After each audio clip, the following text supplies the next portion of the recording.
Hello, I'm Aerin Johnson, and welcome to TMN Television on Thursday, September 7th. Tonight, we look at the newest search for Vice President of Student Affairs. Later, stay tuned for a Truman Sports update. These stories and more tonight on TMN Television. You don't want to miss this.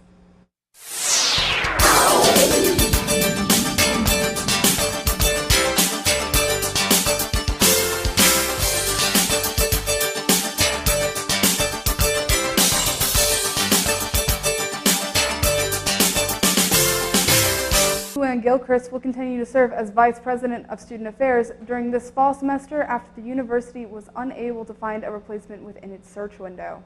The next search will begin this week. Gilchrist says she discussed the possibility of delaying her retirement with President Sue Thomas before the last search began, giving the university more time to find a suitable candidate. Gilchrist says it was not always a foregone conclusion that the right candidate will be found, due to the criteria of the position, as well as the candidate's comfort in the situation. She says the eventual replacement should be expected to be the advocate for students on the president's staff. I believe that not just the vice president, but student affairs is very important in that transition from where we are as students to who we can become as graduates. The Adair County Commission approved the construction of the Mark Twain Transmission Project on September 5th. According to KTVO, the Commission voted 2-1 in favor, even though last year the project did not receive approval from any county commission the transmission line would run through. The Aerin Transmission Company will now ask the Missouri Public Service Commission for a certificate of convenience and necessity. This will grant the project final approval to begin construction. Donald Trump moved to end the Deferred Action for Childhood Arrivals program that gives legal status to immigrants brought to the United States at a young age. The program was implemented under Barack Obama in 2012 through executive action. There are over 800,000 DACA recipients or Dreamers benefiting from this program, with around 95% of them currently in school or in the workforce. In response to this action, 16 Democratic and nonpartisan state attorney generals have sued the Trump administration, stating that the decision was made under discriminatory reasons and was unlawful. The program is set to phase out in 6 months unless Congress decides to establish the program into law and create a pathway to citizenship for the Dreamers. If it does not become a law under Congress, recipients can lose their jobs and possibly face deportation in 2018. For now, work permits under DACA will be usable until they expire. Recipients whose status expires on May 28th still have time to apply for a 2-year permit that will allow them to work. And new DACA applications sent in by Tuesday will be honored. After the devastation in Texas from Hurricane Harvey, Hurricane Irma, a Category 5 hurricane, is now coming towards Florida with winds of 175 miles per hour. According to CNN, the hurricane has already gone through Barbuda, St. Martin, and the British Virgin Islands. Florida is currently under a state of emergency. Another CNN report states that FEMA is running out of money for disaster relief. The report says the lack of money could have the agency running on IOUs if Congress does not act in time. The current amount in the fund is $1.01 billion.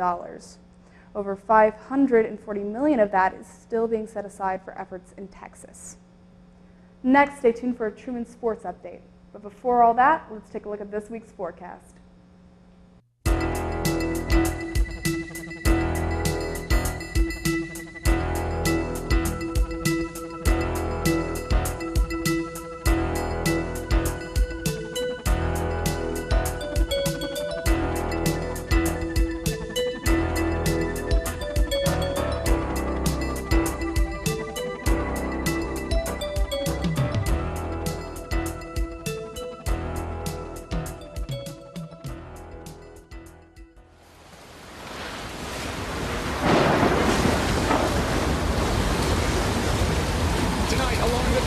Gulf Coast utter devastation. Harvey barreled ashore overnight, packing 130-mile-an-hour winds, blinding sheets of rain, and a treacherous storm surge. Harvey can't mess with Texas. So donate now to help make Texas whole again. The football team dropped its season opener to Michigan Tech University 38-14 last Saturday after allowing 24 unanswered points. The Michigan Tech offense totaled 357 yards on the offense, including 236 rushing, more than what it allowed in a single game last season. Head coach Greg Nesbitt says the team has a number of correctable issues following the season opener. He says special teams, along with the defense, is at the forefront.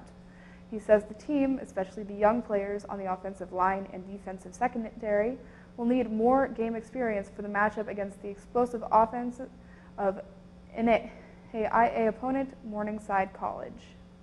They've averaged over 50 for 3 consecutive years, 59, 51, and 55. So whether it's us or whoever, they're difficult to stop. And with all that being said, our real focus is on ourselves and correcting, the things that we can control, some of those first game mistakes that we made. The volleyball team is 1-3 on the season after playing its first 4 games in Ashland, Ohio last weekend. The Bulldogs lasted 4 sets in the first 3 games and then swept the final game against Urbana University. In that game, the Bulldogs took the second set 25-5. It is the largest margin of a victory in a single set for a Truman team in Briney's tenure as head coach. The top Bulldog performers of the tournament include sophomore libero Lauren Wacker with 62 digs, senior outside hitter Jasmine Brown with 36 kills, and junior middle hitter Natalie Brummeyer with 20 blocks. Brummeyer was one of 7 named to the all-tournament team. The men's soccer team was shut out in the first 2 games of the season against nationally ranked teams Lindenwood University and Saginaw Valley State University.